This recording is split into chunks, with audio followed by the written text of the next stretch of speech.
Yes, I got Damian Woody, Crispy right here in the studio. And Mina, you look phenomenal in that color. It's great to see you. Happy New Year to you both. Happy New Year. Good Happy morning. New Year, Mina. Happy New Year, Mina. Big Happy Pop. New Year. What's up, Big baby? Poppy, what's up, baby? What's going on, man? How you doing, man? What's the deal? All right, I'm checking you out. I have been very, very pleased. I have seen the elevation in the wardrobe. I have been very, very pleased. Way to go. Way to go. Yeah, Very okay. handsome. Oh yeah, it's Finally Everybody looks listen and very follow lovely. instructions. We're starting the new year on the Oh right yeah, foot, right? It's just the beginning, so we'll keep it pushing. Exactly. Yeah. I love Black the Widow energy. giving you got the Black New Year Widow energy. giving you props. Okay, I got it. I got it. Where Let's is roll. that coming from? Let's roll. You know what, Damien? We do this show. We're very blessed. 5 Yes. days a week, year round.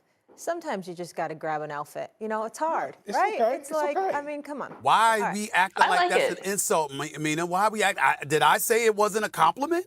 See, people are I don't even sensitive know there. what that means. Black Widow? By the way, excuse me. When I think Black Widow, I think Scarlett Johansson, and I can assure you that is a compliment. Yeah. There you go. Thank you. Okay. Let's move on. Yeah. Let's move on. All right, we'll get back to You the don't want to NFL. face that. Where San Francisco and Baltimore have the two best odds to win it all at plus 225 and plus 325 respectively, followed by Buffalo and Dallas at 8-1. The defending champs are 10-1, and last year's NFC champions are 11-1. So, Mina, tell me this. Which quarterback's legacy is most on the line in these playoffs? For me, it's Lamar Jackson, and that's not because I think he has something to prove relative to these other quarterbacks. I've long been a believer in his individual greatness, and it's exciting to see that come to fruition with his team this year. But it's because of that team that I feel like this particular playoff run matters so much. Getting to the Super Bowl, and when we talk about Lamar's legacy, he is now in that territory where he's going to win his second MVP. He needs a Super Bowl ring. I think we can all agree. This might be the best chance he ever has. I have seen great quarterbacks windows shut because of the teams around him. And when I look at the NFL right now, when I look at this Baltimore Ravens team, they're so clearly the class of not just the conference, but the league. Next year, you never know what the roster will look like. Their defensive coordinator, Mike McDonald, he's going to be gone. He's a head coach, so that unit will take a hit. They're still going to be good. I want to be clear. But the path right now is so clear for Lamar to win his ring. And for me, when I think about his legacy and the opportunity that sits in front of him, he is the one who has a chance to grasp something really special. I get where you're coming from, Mina Combs, but I must say, as wonderful as it is to see you on this show, I'm very disappointed in what you just articulated. I'm very disappointed. I mean, no. We're not letting this off the hook.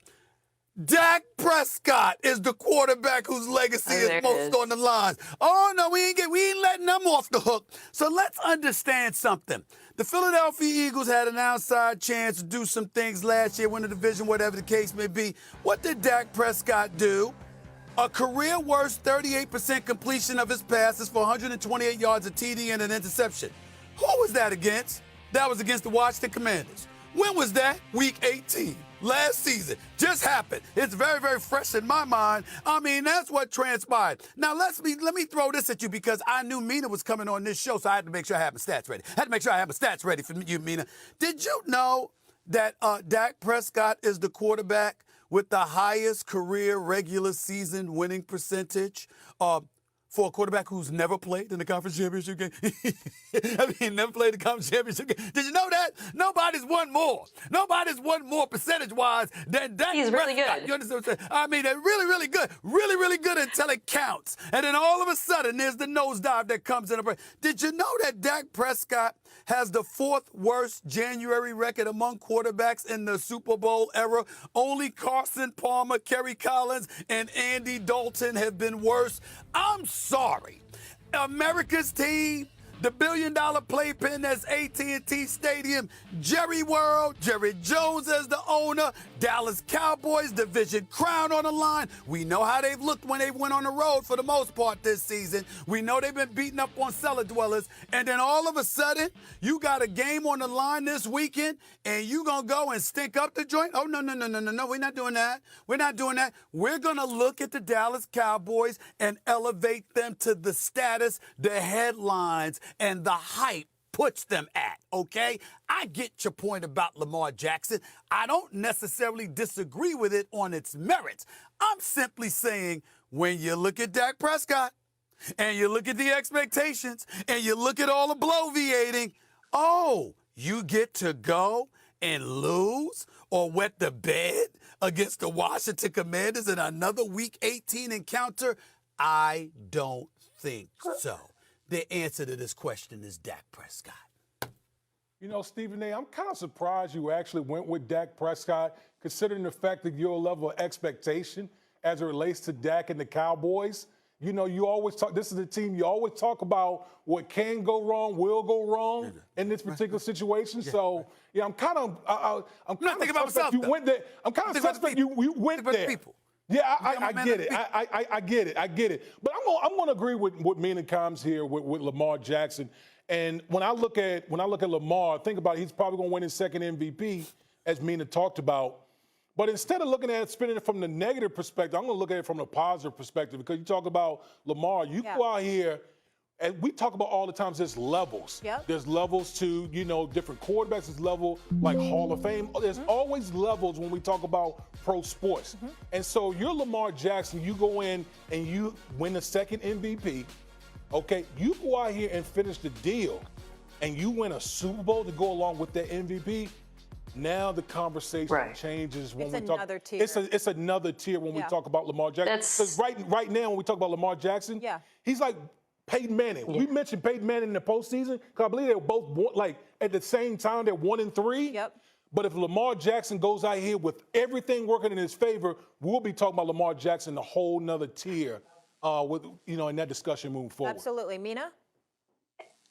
Our expectations for Lamar are Super Bowl. I don't think those are our expectations for the Dallas Cowboys at this point. I think we all agree. The Baltimore Ravens are the overwhelming favorite right now they're not the overwhelming favorite, and they're the overwhelming favorite to get there from the AFC with good reason. Damian, you know how hard it is to get there and then to get back there. Once that opportunity is so close, and I think we all agree it is there for Lamar Jackson this year.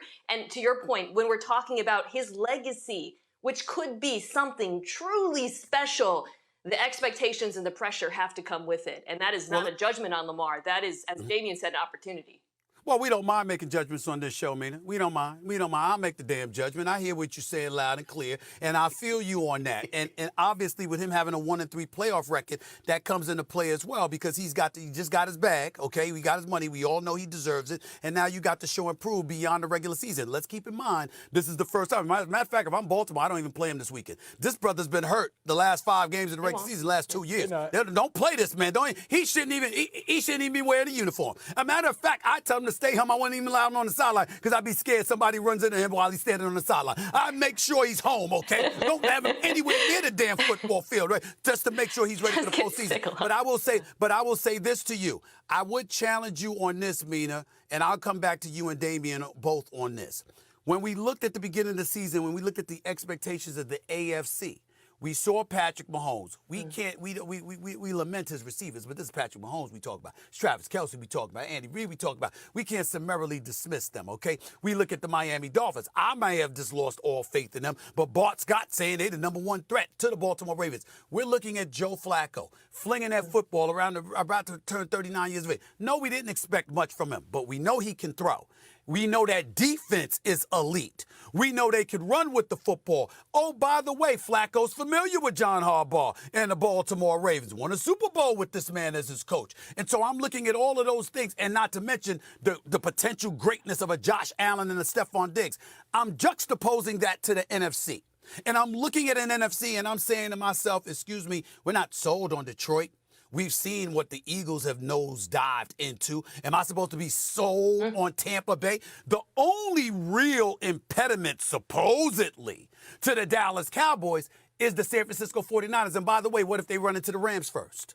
What if they run into, I'm talking about San Francisco. What if they run into the Rams first? Because we know that the Rams, with McVay and Stafford and those boys, and are a legit threat. So I'm just simply saying to you, I would make the argument that the road to the Super Bowl seems to me to be a bit easier in the NFC than potentially Baltimore with the AFC. No. I really feel that way. I would vehemently disagree with that. You're talking about, listen, when you have the number 1 seed and you have a bye, it is 100 times easier to find your way to a Super Bowl because you got one less game to play and everybody has to come through Baltimore. And we've seen with all of these good, quote unquote, good teams, what they look like going through Baltimore. They get absolutely manhandled in Baltimore. So, like Mina said, Baltimore is set up perfectly. If it doesn't I understand that. But what I want from both of you, and I want to start with Mina, what I want from both of y'all, why is it off kilter for me to sit up there and say that the road is harder through the AFC than the NFC if you are a Dallas Cowboy? Why is that, Mina? Because the NFC has, outside of Baltimore, the clear best team in the NFL, in the San Francisco 49ers. None of the AFC teams come close in terms of the level of competition that the Baltimore Ravens are facing. And I'll add this, as you went through all the teams in the NFC and whether they pose a true threat, this Chiefs team will never be as vulnerable as they are this year with Patrick. Like, this is your chance, if you're Baltimore, to run through the AFC, to get to the Super Bowl, and then to beat likely the team that you already beat. It is right there for the taking for Lamar. And that's why this playoffs matters so much for him, even though I think he'll continue to be great for years to come. But what I'm saying is this. Baltimore, we saw what Baltimore just did to San Francisco. We saw what San Francisco, when they went through their midseason slump, how life can be if they're compromised in any way. Right now, Christian McCaffrey is not 100% healthy. I'm just saying to you, I get your point about San Francisco. I'm there with you. But I'm saying if you're the Dallas Cowboys, legitimate argument could be made that they're the only, anybody could beat the Cowboys. We know they could wet the bed any given moment. But realistically speaking, I'm just talking about for the purposes of analyzing what we're seeing in this moment.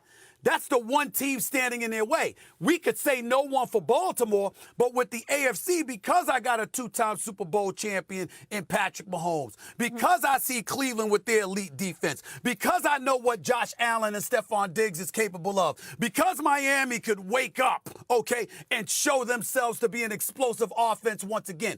I don't think that it's far-fetched for me to acknowledge the AFC might be tougher to get through. Stephen A., let me ask you a question.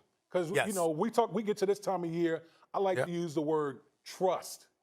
Do you trust the Dallas Cowboys? Hell no. There you go. I don't care what matchup. We talking about the Detroit Lions. We talk about the Los Angeles Rams. At the end of the day, when we get to the postseason, and this has been lamented about the Dallas Cowboys for years now, do you trust Mike McCarthy? Do you trust Dak Prescott in the biggest of moments to make things happen? That's just a question. One question before Mina jumps in, though. But is this the matchup you would most want to see? Ravens versus Cowboys in the Super Bowl, if you could pick it. No, because I think Baltimore would kill. So it wouldn't be a good game. I just don't think it would be I don't think it would be a great matchup. Mina, what matchup would you most want to see in the Super Bowl if you could pick it? Well, for the purposes of being on this show and watching Stephen react, I would love to see the Cowboys make My girl! That's what I'm talking about, Mina. Yeah, obviously. Ravens-Niners, guys, they're clearly the best teams. I really do feel like this is going to be chalk, and we're headed for a rematch between these two heavyweights. And I would prefer to see that too, because I don't think that San Francisco represented themselves properly, and I'm not saying they would win or lose against Baltimore. I'm simply saying that there's no way in hell I think the results would be similar. I think it would be far more competitive than their matchup over a week ago. That I believe, and I will tell you this. I think you're right. Listen. I think contrary to popular belief and what Molly tries to depict about me sometimes, I actually think I'm a really good guy. You know what I'm saying? I pray a lot. I'm thankful. Hold on. I'm thankful to the good Lord. I pay my tithes and all this. I'm like, I don't deserve the Dallas Cowboys fans having to be subjected to them for 2 weeks before the Super Bowl. I don't deserve You know what, that. Stephen A., let me pause. I don't deserve Let me just pause on this for 1 second because I'm going to speak this into existence right now. Before I retire from this show or Stephen A. retires from this show, the Cowboys will win a Super Bowl. Like, I cannot have gone through First Take for this many years and the Cowboys don't win a Super Bowl. Can I break news for you? Stephen A., and I'm a Giants fan. It's not even just like for you to say. It would just be so epic to see you sitting on set with all the fans. I mean, we'd have so much security. It would just be incredible. You don't need no security. Molly, I will say this as far as we need security. Ain't nobody scared of no Cowboy fans. I will say this as far as the Cowboys are concerned. I think if the Cowboys handle business against the Commanders, I think this will be the Cowboys' best chance to get to a Super Bowl. Yes. No. This will be I'm their already best there, chance. D, I'm already there. Because as the number 2, I won't say that. Well, Mina's not agreeing. Well, no, here's my point. Yeah. As the number 2 seed, more than likely you'll play 2 home playoff games before you go on the road. And so we know how the Cowboys play at home. Absolutely. They're a Jekyll and Hyde team between home and road. Yeah. So I'm looking at it as, yes, I know I said earlier, like, do you trust them? But we can't dismiss how the Cowboys do play at home. Wait, Stephen A., can we let Mina get in? Because she was disagreeing totally. Yeah, I want to give her the last word, but go ahead. I mean, right now, the San Francisco 49ers are fielding an all-star team in large part because they have the cheapest quarterback in the league. I think that roster is so optimized at this moment that Dallas doesn't have a fantastic chance, quite candidly. I think they'll have a better chance in the